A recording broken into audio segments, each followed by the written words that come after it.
This is Back Roads of Illinois server to farmers and ranchers in central Illinois and the Midwest. This is the Markets Club podcast. I'm joining with Justin McKinney from Comstock Investment. Justin and I will be talking about the fundamentals with the commodities markets.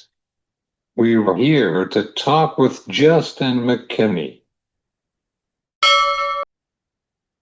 I'm joining with Justin McKinney from Comstock Investment. Justin, how are you and welcome to the show. Thanks for having me on here, Caesar. I'm doing well today. Glad that it's Friday.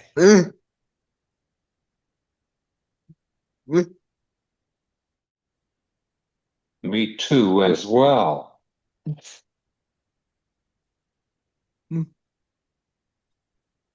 Well, we can talk about the planting progress in Minnesota. Could you tell us about it? Absolutely. The crop's been in the ground. We're pretty well done planting here for about a week and a half or so. Started off a little bit slow, but caught some early rains that were much needed here. But once the rains passed, we had a really good run. Excuse me, a really good run, and crops in the ground starting to look pretty decent here.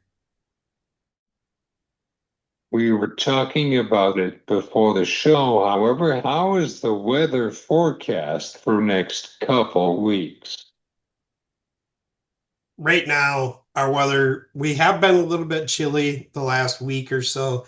The forecast is set to change come tomorrow, today and tomorrow. Moving forward, hopefully we'll get a little bit more heat coming into the forecast to help push this crop along as we get into the first week of June here. Justin, how is the reflection on the trade deficit for right now with the grains? Well, right now, this week we had, the trade tariff talk is such a moving piece right now. One minute we're tariffing, one minute we're not. This week we had the courts overrule President Trump's tariffs, only to have an appeals court say that yes, he does have that authority to put those tariffs on. So right now we're kind of in a state of limbo. I feel like while some of that may be priced into the market, we also have seen a little bit better forecast, which is probably why we saw the soybean market take a little bit of a hit here today. What is your thoughts from yesterday about the court? Corn, much the same. We're kind of in a limbo. We had some decent export sales today, um, albeit they were down versus last week, and the 4-week average came in at about 916,000 metric tons. So slipped a little bit. We're still have a really good export pace. Ethanol grind has been good. Overall, the wheat market has been overshadowing this corn market. Was up a little bit today, but just in general, unless we can get a major move, something to develop in that wheat market, it's going to be tough to get the corn to rally much from here. How about the technical side of the beans? Yeah, so the technical side of soybeans, we have seen some things happen there. What is your thoughts on the cattle markets with the feeder cattle? Wow, smoking hot. Today was a little disappointing, to be honest with you. We saw that. Let's start with the fat cattle, even though you asked about feeder cattle. In the fat cattle, yesterday we saw a cash trade $3 to $4 higher in the live in the north. We saw dressed beef trade $6 to $8 higher. So equating that back to feeder cattle, we saw the fat cattle market open up stronger this morning, as well as feeders. However, feeder cattle were not able to hold those gains. Surprisingly, on the board, the funds have built a long position in the feeder cattle board. We have It's really strong cash markets going on in the country right now. However, come next week, the Chicago Board of Trade does expand the limits on feeder cattle. So I kind of wonder, are we taking some of that, some of those longs hitting the exit door and getting out ahead of that risk? And also earlier in the week, we had the false narrative or false story of screwworm, New World screwworm being in a couple of humans and a pet in Missouri, which immediately was taken down by the USDA. But that was a $7 move. And spooked some of the longs out of the market, which may not really want to come back right away.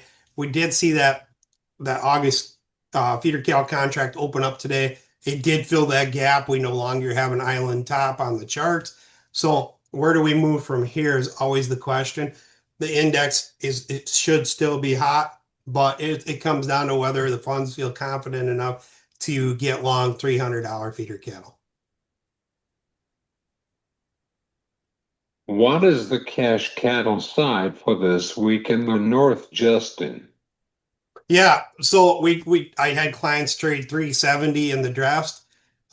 We traded some 234. Late in the day, I heard some 235. I did not have any clients sell that, but sharply higher this week on the cash trade in the north. And we did originate, or excuse me, buy quite a few cattle, over 40,000 for the week or on the daily report at 11 o'clock today. So movement has been good, and cash was up this week in the north.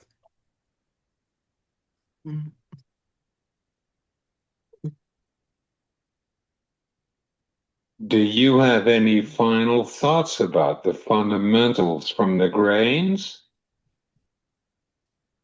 Yeah, fundamentally, we have not changed the old crop situation on either corn or soybeans. And by saying that, the Brazilian crop was expected to be big. It is big. We've known that. That's now to change. Same thing goes for the corn. We continue to have really good exports. We continue to have good ethanol grind. So it's just kind of a matter of what the final planting number comes in at.